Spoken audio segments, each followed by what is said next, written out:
जाती है। ब्रीच जरूर हुई है, बट इसके पीछे कारण बेरोजगारी है और महंगाई। इस घटना ने सबों को दुखित किया है। सारा काम तो हो रहा है ना, तो इस समय तो सबको एक साथ होकर संसदीय सॉलिडारिटी दिखानी चाहिए ना। हर पर राजनीति करने का मतलब क्या है?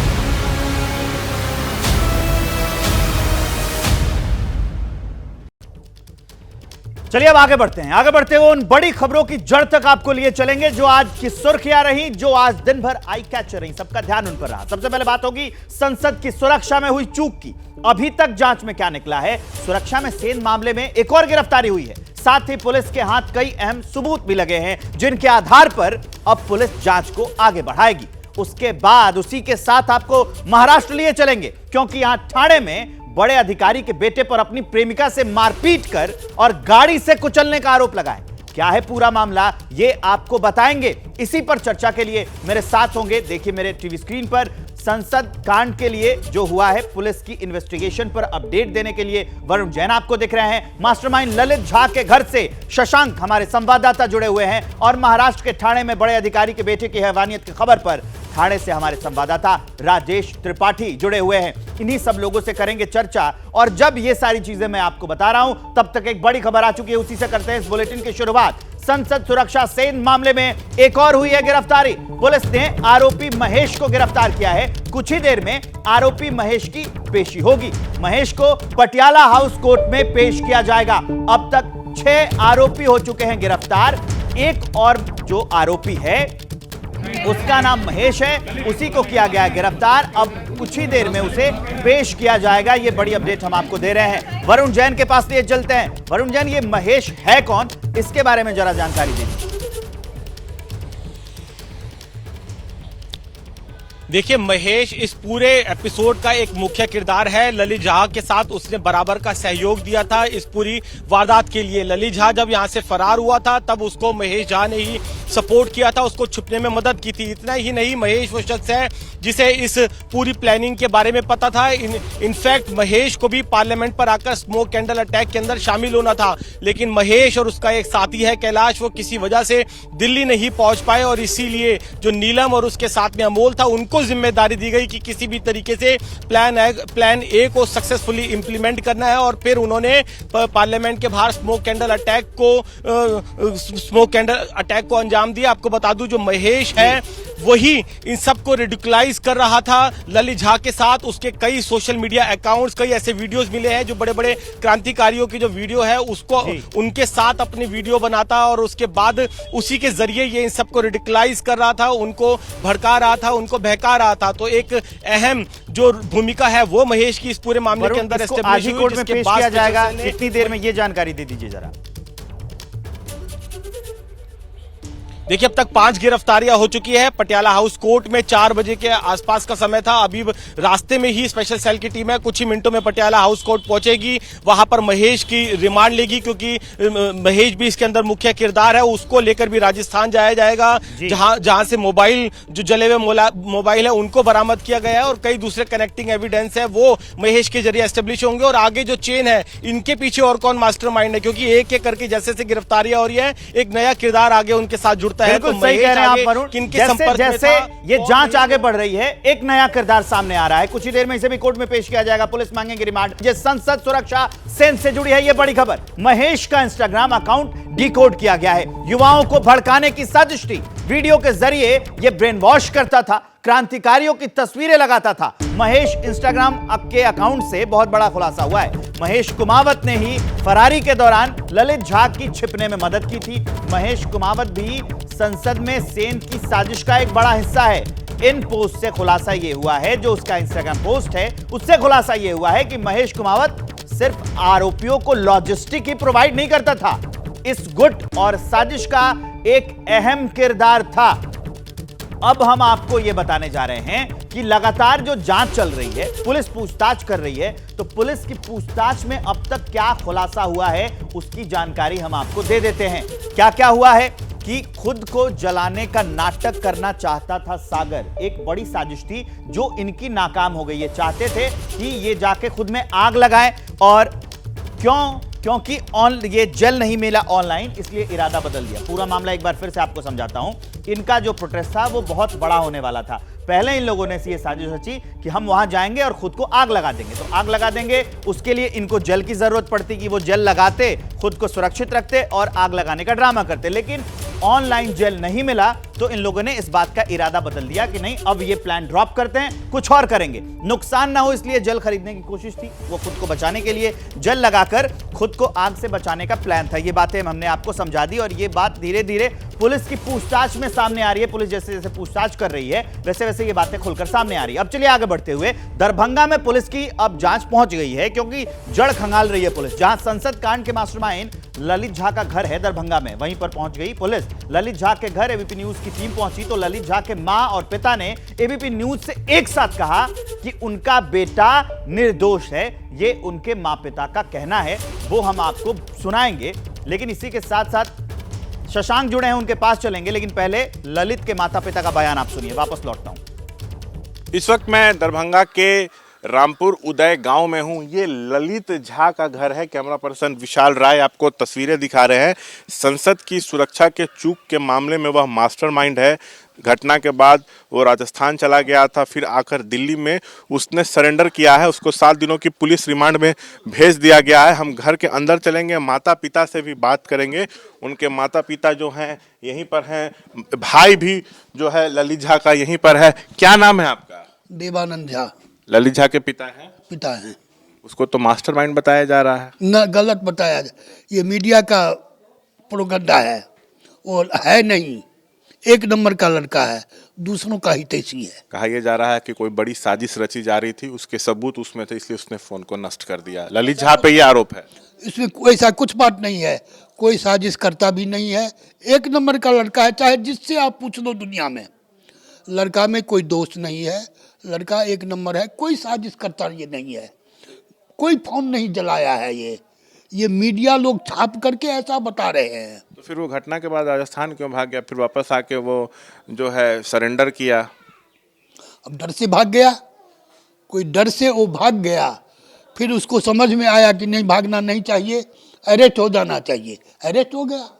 क्या आपको लगता है किसी संगठन से जुड़ा हुआ था या किसी देश विरोधी ताकतों से वो मिला हुआ था? आपको लगता है? ना, कोई संगठन से नहीं जुड़ा है। एक नंबर का लड़का है, बेरोजगार लड़का है, भटकते फिर रहा है। अब आप तो आप सुन रहे थे शशांक के माता पिता को। शशांक के पिता ने कह दिया है कि मेरा बेटा निर्दोष है। वहीं पर अब शशांक के गांव से, माफ कीजिएगा, ये जो ललित है, अब वहां पर शशांक मौजूद है, हमारे संवाददाता। अब सीधे आपको शशांक के पास लिए चलते हैं। शशांक, आप वहां जब गए तो आपने क्या पाया? बयान तो हमने सुना दिया है, आपकी आंखों देखिए। जी देखिए, माता पिता तो बेटे को निर्दोष बता रहे हैं, लेकिन जो ललित के बचपन के मित्र हैं वो कह रहे थे कि ये क्रांतिकारी टाइप का लड़का था, हो सकता है इसका किसी ने ब्रेन वॉश कर दिया हो। खैर वो अलग बात है। ललित के ठीक घर के हम बाहर खड़े हैं। सुबह तक माता पिता चीख चीख कर कह रहे थे कि मेरा बेटा निर्दोष है, लेकिन पुलिस पूछताछ में जो चौंकाने वाली बातें सामने आ रही, उससे परिवार अब बैकफुट पर है। गेट अंदर से लॉक कर दिया गया है। माता पिता मीडिया से बातचीत करने को तैयार नहीं है। फिर भी हमारे साथ कुछ ग्रामीण है जो पुलिस पूछताछ कर रही है। उसमें है कि लोग का प्लान भी था कि खुद को आग लगा लेना है, वो क्रांति के नाम पर युवाओं का ब्रेन वॉश कर रहा था। ऐसे गंभीर बातें निकल कर सामने आ रही हैं। नहीं, हम लोग तो कुछ नहीं समझते। हम लोग तो बहुत सीधा साधा लड़का था, और तो हम लोग कोई क्रांतिकारी नहीं समझे उसको, कभी नहीं। हम लोग तो सादा सीधा लड़का था, पढ़ने लिखने में अच्छा था, वो जानते हैं हम लोग। आप उसके कब से यहाँ पे रह रहे हैं? हम तो, हमारे घर दूर में है, लेकिन हम लोग जानते हैं उस लड़का को, कैसा लड़का। अच्छा, इधर आइए, आपसे बात करेंगे। आप तो उसके मित्र भी हैं। कई गंभीर आरोप उस पर लग रहे हैं, और अराजकता फैलाने वाला था, सांसदों को डराने वाला था, इस तरह की उसकी मंशा थी। मंशा थी तो अब तो जांच जो होगा, ऊपर का कार्रवाई जो होगा, उसके बाद सामने आएगा। उसके बाद अब हम तो 2015 में मिले थे उनसे, उसके बाद हम लोग तो काम करने वाला आदमी है, उसके बाद हम लोग देखे नहीं। अच्छा, फोन क्यों जला दिया? उसमें क्या ऐसा था जो छुपाना चाहता था? उसके साथियों के फोन में ऐसा क्या था? आप लोग को कुछ बातचीत होती थी उससे फोन पे? ललित से कुछ बताता था आप लोग को? नहीं, ऐसा कुछ बात नहीं। आप लोग की नज़र में बिल्कुल निर्दोष है? हाँ, हम लोग पूरा गांव में ऐसा कभी आया तो कभी ऐसा नहीं हुआ कि भाई ऐसा टाइप का लड़का है कुछ। तो देखिए, जो पड़ोसी हैं अभी भी ललित को निर्दोष बता रहे हैं, लेकिन जो पुलिस उससे पूछताछ कर रही है उसमें कई चौंकाने वाली बातें सामने आ रही हैं। तो शशांक अभी दरभंगा में है, ललित झा के गांव में है। उन्होंने आपको बताया, हम सबको बताया कि आखिर जो पड़ोसी हैं, जो दोस्त हैं, वो क्या सोचते हैं। बड़ी खबर, बड़ी अपडेट जान लीजिए इस मामले से जुड़ी हुई। संसद की सुरक्षा में सेंध का जो पूरा मामला है, पुलिस के हाथ उसमें कुछ अहम सबूत लगे हैं। मोबाइल फोन के जले अवशेष बरामद हुए हैं, आरोपियों के कपड़े जूते भी बरामद हुए हैं, कुछ कागजात भी पुलिस के हाथ लगे हैं। अब इसी के आधार पर जांच धीरे धीरे आगे बढ़ाई जाएगी। कागजात में क्या लिखा है उससे पता चलेगा। ये वही जूते हैं जिसमें अलग से जगह बनाई गई थी, एक्स्ट्रा रबर लगाई गई थी और तब उसमें स्मोक कैंडल लेकर ये संसद के अंदर घुसे थे। ये जानकारी निकलकर अब सामने आ रही है। इसी बीच एक और अपडेट जान लीजिए कि संसद की सुरक्षा में सेंध पर राजनीति लगातार गर्म है। कांग्रेस सांसद राहुल गांधी ने कहा कि घटना के पीछे बेरोजगारी है, महंगाई है। अब बीजेपी ने यह कहा है कि सुरक्षा के मुद्दे पर राजनीति नहीं हो, पुलिस मामले की जांच कर रही है। कांग्रेस और बीजेपी दोनों का पक्ष आपको सुनाते हैं। सुरक्षा ब्रीच हुई है, वो है, बट क्यों हुई? जो देश में सबसे बड़ा मुद्दा है, बेरोजगारी का मुद्दा, जो पूरे देश में उबल रहा है, मोदी जी की पॉलिसीज के कारण हिंदुस्तान के युवाओं को रोजगार नहीं मिल रहा है। तो ब्रीच जरूर हुई है, बट इसके पीछे कारण बेरोजगारी है और महंगाई है। इस घटना ने सबको दुखित किया है। संसद स्पीकर साहब के क्षेत्र में आती है। स्पीकर साहब ने कहा मैं खुद देख रहा हूं और देख रहे हैं, और उसके बाद 8 लोग सस्पेंड कर दिए गए जो वॉच एंड वार्ड स्टाफ थे। बाकी स्पेशल इन्वेस्टिगेशन टीम बन गई है, वो कार्रवाई कर रही है, लोग पकड़े जा रहे हैं। तो सारा काम तो हो रहा है ना। तो इस समय तो सबको एक साथ होकर संसदीय सॉलिडारिटी दिखानी चाहिए ना। हर पर राजनीति करने का मतलब क्या है? जब स्पीकर साहब 2 बार हाउस में बोल चुके, बैठक किया सारे विपक्षियों के साथ, जो उनके सुझाव है उस पर कार्रवाई हुई, आगे पुलिस जांच कर रही है, जांच की रिपोर्ट सामने आ जाएगी। तो इसके बाद जबरदस्ती बोले तो आपका उद्देश्य सुरक्षा पर चर्चा नहीं करना है, आपका उद्देश्य राजनीति करना। तो ये हमने कांग्रेस और बीजेपी दोनों का पक्ष आपको सुना दिया। यही तो रोना है कि हर मामले में राजनीतिक पार्टियां ये गुहार लगाती हैं कि इस पर राजनीति ना हो, जबकि होती जरूर है। इस गर्लफ्रेंड बॉयफ्रेंड और अत्याचार की तरफ क्या है पूरा अपडेट। बड़े अधिकारी के बेटे पर महाराष्ट्र के ठाणे में प्रेमिका के साथ मारपीट और गाड़ी से कुचलने के आरोप लगे हैं। आरोप लगाने वाली पीड़ित युवती का नाम प्रिया सिंह है, जो इस वक्त ठाणे के अस्पताल में भर्ती है। आरोप है कि उसका बॉयफ्रेंड अश्वजीत 4.5 साल से शादीशुदा था, लेकिन शादी की बात उसने छिपा ली। इसी बात को लेकर दोनों में झगड़ा हो गया। आरोपी बॉयफ्रेंड अभी पुलिस गिरफ्त से बाहर है। हालांकि पुलिस ने आरोपियों को समन जारी कर आज ही थाने बुलाया है। ठाणे में अस्पताल में प्रिया सिंह का इलाज चल रहा है। हमारे संवाददाता राजेश त्रिपाठी की यह रिपोर्ट है, जरा देखिए। मुंबई से सटे ठाणे में एक लड़की को गाड़ी से कुचलने का मामला और उसके बाद जो है वो अस्पताल में भर्ती है, अब गर्माता जा रहा है। जी हाँ, इस पे जांच भी शुरू हुई है और राजनीति भी शुरू। मैं इस वक्त उसी अस्पताल के बाहर हूँ और आप यहाँ पर देखिए कि जो है यहाँ पर पुलिस और एडवोकेट सब आ रहे हैं। मेरे सामने आप मैं तस्वीर दिखाऊं कि जो यहाँ पर पीड़िता है उसके जो वकील हैं वो यहाँ पर आए थे। अभी उनसे पूछताछ की जा रही है, बातचीत की जा रही है। पुलिस यहाँ पर पहुँची थी, वो जो है पीड़िता से बातचीत कर रहे हैं। राजनीति भी इसमें शुरू हो चुकी है। शिवसेना के नेता जो है संजय राउत ने मांग की है कि इसकी SIT जाँच शुरू होनी चाहिए, क्योंकि ये मामला ठाणे शहर से है, उसी ठाणे शहर से जहाँ पे महाराष्ट्र के मुख्यमंत्री एकनाथ शिंदे यहाँ से ताल्लुक़ रखते हैं। और उन्होंने ये भी सवाल किया कि हर मामले पे महाराष्ट्र के मुख्यमंत्री देवेंद्र फडणवीस SIT की जांच करते हैं, SIT की मांग करते हैं कि SIT इसके लिए जो है गठित होनी चाहिए और उसकी जांच होनी चाहिए। तो ये मामला राजनीतिक भी बना है। इसके बाद जैसे ये मामला अब गरमाया है, पुलिस भी एक्टिव हुई है। इसी अस्पताल में वो लड़की भर्ती है, प्रिया सिंह। उसको जो है काफ़ी जो है चोटें आई हैं। उसने अपने जो बयान में उसने कहा है कि उसके कई जगहों पर उसकी हड्डियां भी टूटी हैं और उसे गाड़ी से कुचलने की कोशिश की गई थी। तो पुलिस अब इस मामले पे एक्टिव होती नज़र आई है। थोड़ी देर पहले यहाँ पर जो पुलिस ऑफिसर हैं वो यहाँ पर आए थे और उन्होंने उस लड़की से बातचीत की है, बयान की है। अधिकारियों की भी बाइट आई थी कि इस मामले पर पूरी तरह से जांच चल रही है, सही तरह से जांच होगी और जो भी आरोपी होंगे उनको गिरफ्तार किया जाएगा। इसमें 3 बड़े डेवलपमेंट हैं। एक तो है कि जैसा कि अभी जानकारी ये मिल रही है कि पुलिस ने जो 2 आरोपी के साथ जो उसका जो है ड्राइवर था, उसका जो बॉडीगार्ड था, उन लोगों का जो है बयान दर्ज किया गया है। लेकिन जो मुख्य आरोपी है वो जो है अश्वजीत गायकवाड़, वो अभी पुलिस उस तक नहीं पहुंच पाई है और उस पर कोई भी बातचीत नहीं हो सकी है। पुलिस लगातार जांच करी। मैं आपको बता दूं कि एक पार्टी से ये शख्स जो आरोपी है वो जुड़ा हुआ है और जो है उसका जो है यहाँ पे थाने में युवा मोर्चा का उसे अध्यक्ष भी बताया जा रहा है।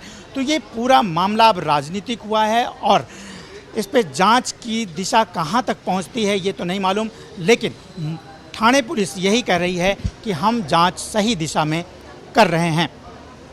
कैमरामैन इरफान शेख के साथ Rajesh Tripathi, ABP news, Thane. Thane police पर प्रिया सिंह ने आरोप लगाया कि पुलिस ने मेरा बयान बदल दिया। यह प्रिया सिंह का कहना है। पुलिस मेरी बात नहीं सुन रही है। प्रिया सिंह ने यह कहा है, मैं धारा 307 लगाने के लिए कह रही हूं। 307 लगाने के लिए मतलब ये हत्या की धारा लगाने के लिए कह रही हैं, हत्या का प्रयास। और वो कह रही हैं कि पुलिस नहीं सुन रही है, वो बयान बदल रही है। प्रिया सिंह का ये आरोप है। प्रिया सिंह जिन्होंने आरोप लगाया है कि उनके बॉयफ्रेंड ने, जो अश्वजीत है, उसने कार चढ़ा दी, जानबूझकर एक्सीडेंट किया और अब वो आरोप लगा रही हैं कि पुलिस इस मामले में सुन नहीं रही है मेरी बात और 307 लगाने के लिए वो कह रही हैं, लेकिन ऐसा नहीं हो रहा है। आपको सुनाते हैं। पुलिस ने कोई कार्रवाई की, आपसे मिलने की कोशिश की थी? नहीं सर, नहीं, फ़ोन भी नहीं उठा रहे थे। इनफैक्ट उनको कॉल किया था मैंने, मेरी सिस्टर ने एक बार उठाया और कहा कि आपका, मैंने पूछा सर एक्शन क्या है आपका, अब तक FIR के तुरंत बाद एक्शन होता है जहाँ तक हमें पता है, इतना तो सबको पता है। तो बोल रहे नहीं मैम, आपका जो केस देख रहे हैं वो सर बाहर गए हैं नागपुर में किसी मर्डर केस में, ये वो कल आएंगे परसों आएंगे, ऐसे ऐसे करते डिले। तो हमें भी इतना नॉलेज नहीं था कि इतनी जल्दी होती है चीज़ें, तो हमने भी वेट किया। बट मुझे बाद में मालूम पड़ा कि एक्शन सेम डे हो जाता है जब 307 लगता है। इवन जो मैंने स्टेटमेंट दिया था वो स्टेटमेंट भी उन्होंने नहीं लिया है। क्या स्टेटमेंट बदला गया है? हाँ, क्या जी, आपको लगता है कि स्टेटमेंट बदला गया और ये फैमिली जो बहुत रसूखदार है, हाँ, बड़े परिवार से, इसलिए जो है ऐसा जो डिले किया रहा है? हाँ जी सर, अगर नॉर्मल होती तो नहीं हो, तो फिर ऐसा नहीं होता। ये सिनेरियो जो दिख रहा है ऐसा नहीं होता, इतनी प्रॉब्लम नहीं होती। कट टू कट एक्शंस में केस क्लियर हो गया होता। आज यहाँ पर पुलिस आई थी, वो आपसे मिली थी, वो उन्होंने क्या पूछा और क्या बातचीत की है? आज जो आई थी, अब तो वो कह रहे हैं कि सपोर्ट है। उन्होंने बोला उन्होंने ये एक्शन डाला है, वो डाला है, ये डाला है। मैंने बोला ठीक है, लेकिन मेरा कुछ भी डाला हो उन्होंने, 307 का क्या, ठीक है डालते हैं, आपको डालना है ना, ठीक है डालते हैं। अभी CCTV निकाल रहे हैं, ये कर रहे हैं। मैं बोली जो भी करना है करना है। मेरे को लगी है आज 6 दिन हो गया, 307 कहाँ है? मैं एक ही चीज़ बोल रही हूँ उसको, बट अभी तक 307 नहीं लगाया गया। तो ये प्रिया सिंह ये जो है अस्पताल में है, लेकिन इनका यही मानना है कि पुलिस जो है अगर जांच शुरू की है तो इसका एक जो है रिजल्ट आना चाहिए, उन्हें न्याय मिलना चाहिए। लेकिन इन्हें इस बात का भी डर है कि क्योंकि जिस परिवार से वो शख्स जुड़ा है, जो इनका प्रेमी था, जिसने जो है इनके साथ ये बर्ताव किया, हो सकता है कि पुलिस उसके दबाव में हो, लेकिन उन्हें उम्मीद है कि उन्हें न्याय जरूर मिलेगा। Rajesh Tripathi, ABP news, Mumbai. तो एबीपी न्यूज संवाददाता राजेश त्रिपाठी ने, जो पीड़िता है प्रिया सिंह, उनसे बातचीत की थी, ये हमने आपको सुना दिया। अब सीधे लिए चलते हैं आपको राजेश त्रिपाठी के पास। राजेश, किस पॉलिटिकल बैकग्राउंड से है ये नाम सामने आ रहा है और अब तक पुलिस क्या कर रही है, इसके बारे में बताइए, क्योंकि आज ही उसे पेश होने का समन भी जारी किया गया है।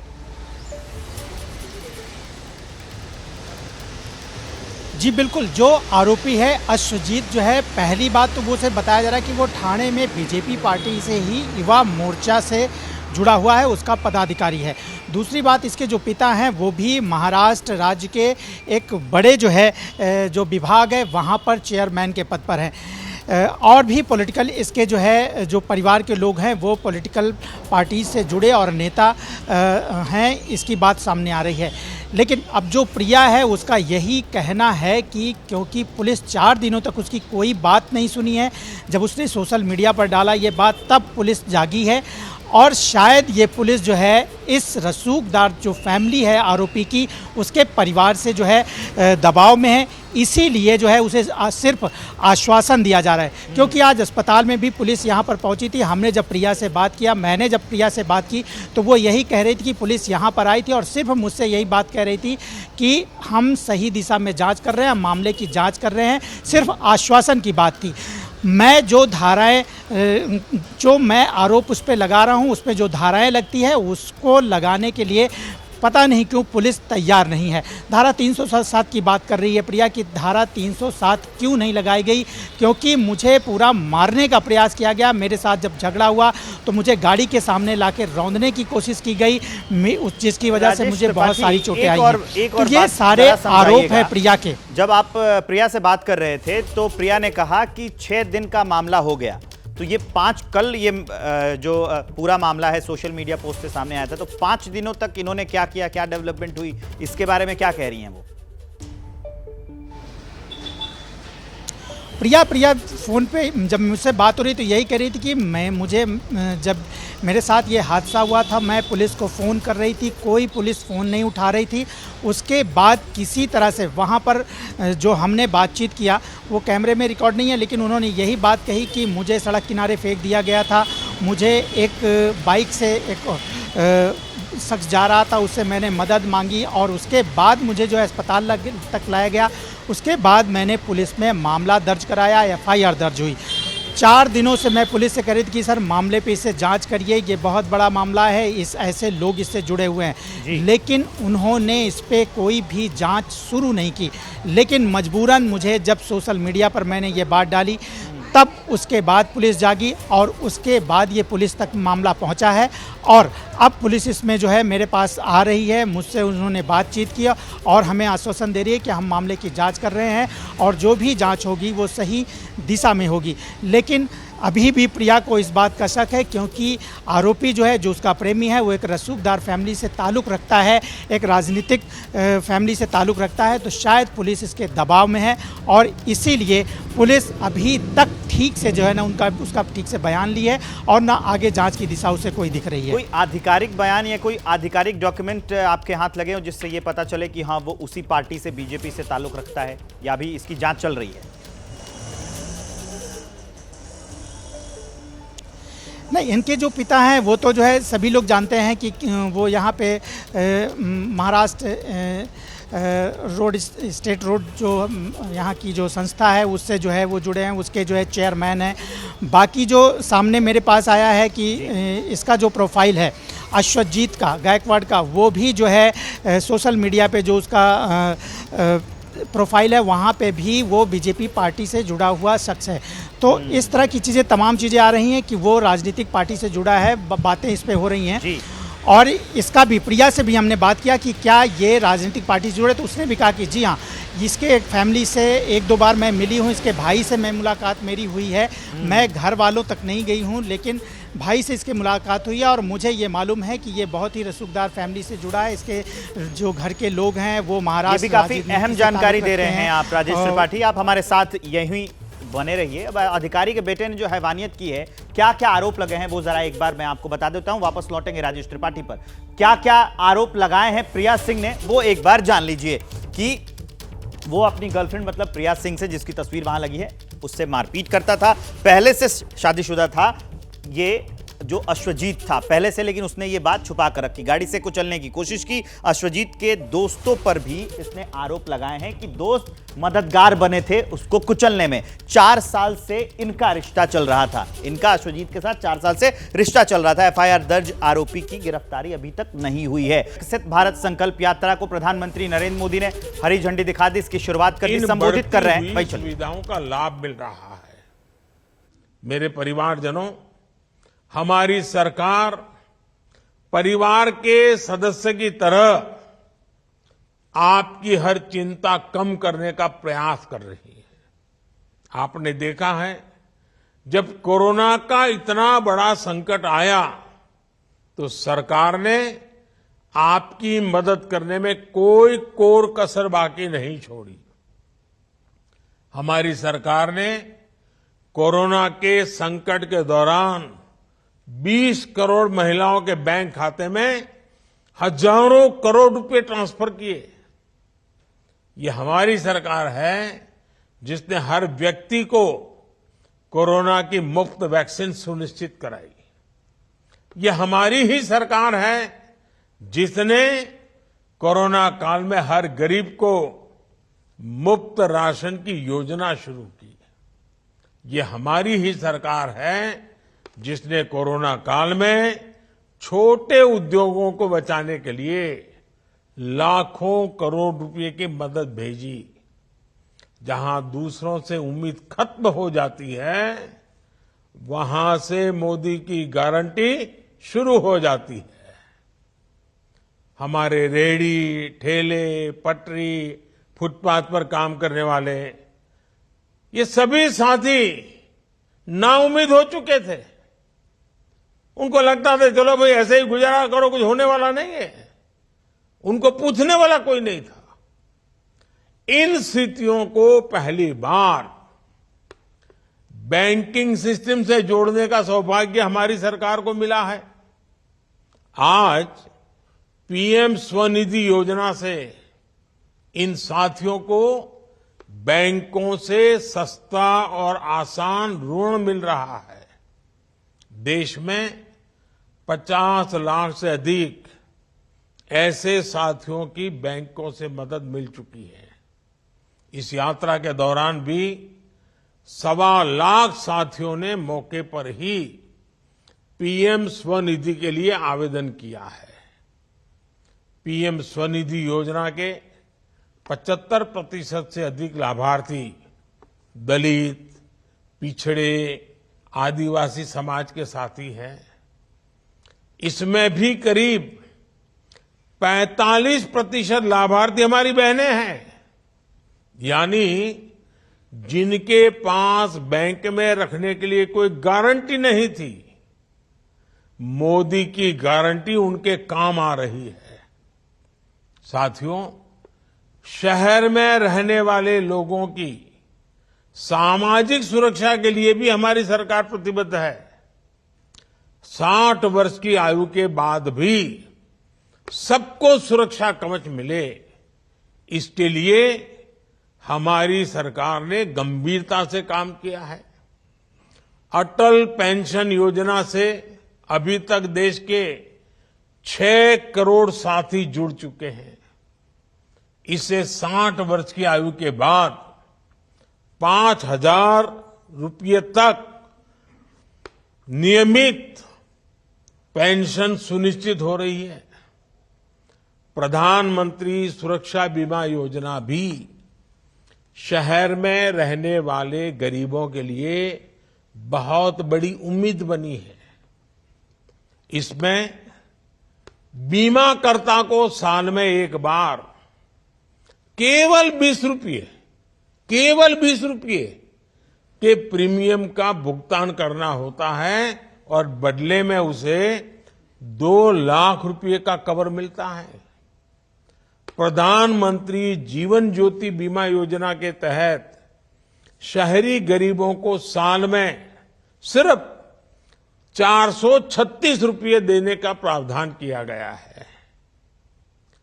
इससे भी उन्हें 2 लाख रुपये तक का बीमा कवर मिलता है। हमारी सरकार इन दोनों योजनाओं के माध्यम से लोगों को अब तक जिनके परिवार में कोई संकट आ गया, ऐसे परिवारों में 17,000 करोड़ रुपये, आप सोचिए 17,000 करोड़ रुपये की क्लेम राशि इन परिवारों को मिल चुकी है। संकट की घड़ी में इन परिवारों में जब स्वजन खो दिया हो और इतने रुपये आ जाएं, तो कैसे दिन निकल जाए इसका आप अंदाज कर सकते हो। आज आप अंदाज लगा सकते हो कि 200-400 करोड़ की भी वो योजना शुरू करता है ना, कुछ रोजना राजनीतिक दल बोलते रहते हैं, हेडलाइंस बनवाने में जुटे जाते हैं, खबरें बनवा देते हैं। 17,000 करोड़ रुपया गरीब के घर पहुंच चुका है। भारत सरकार की इन योजनाओं का लाभ लोगों को मिल रहा है। मेरा सभी साथियों से आग्रह है कि सरकार की इन पेंशन और बीमा योजनाओं से जुड़कर अपना सुरक्षा कवच जरूर मजबूत करें। मोदी की गारंटी वाली गाड़ी इसमें आपकी मदद करेगी। साथियों, आज इनकम टैक्स में छूट हो या फिर सस्ते इलाज की सुविधा हो, सरकार की कोशिश शहरी परिवारों से ज्यादा उनके पैसे बचाने की है, बचत ज्यादा हो उनकी। अब तक शहरों के करोड़ों गरीब आयुष्मान भारत योजना से जुड़ चुके हैं। आयुष्मान कार्ड की वजह से गरीबों के 1 लाख करोड़ रुपए खर्च होने से बचे हैं। 1 लाख करोड़ रुपया या तो डॉक्टरों के पास जाते या दवाइयों में जाते, जो आज गरीब के जेब में रहे हैं, मध्यम वर्ग के जेब में रहे हैं। हमारी सरकार ने जो जनऔषधि केंद्र खोले हैं, और मैं तो आज जो मुझे सुन रहे हैं सबसे कहता हूं, आपको दवाई खरीदनी है तो जन औषधि केंद्र से खरीदिए। 80% डिस्काउंट है, 100 रुपए की दवाई 20 रुपए में मिल जाती है। तो विकसित भारत संकल्प के यात्रा के दौरान प्रधानमंत्री नरेंद्र मोदी का संबोधन, सरकार की योजनाएं गिना रहे हैं और बता रहे हैं कि जन औषधि केंद्र से भी दवाई खरीदिए, क्योंकि 80% छूट मिलती है। सरकार कोशिश कर रही है कि बचत ज्यादा से ज्यादा